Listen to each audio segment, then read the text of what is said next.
Hello guys, this field has been blown for the cultivation, and obviously it is going to be the sugar cane, and it's been well blown.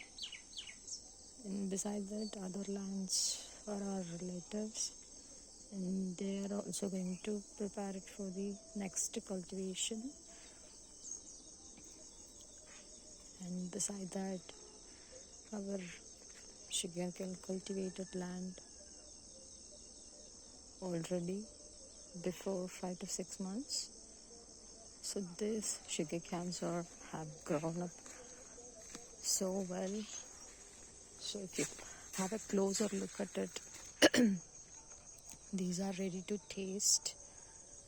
So I have a sore throat and the cough, so that I'm not gonna taste it. Or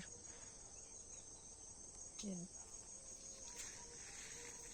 this one. And so these are our main focus for the cultivation. So this is the only um, plant we used to cultivate almost more than for the 10 to 15 years. And also we have a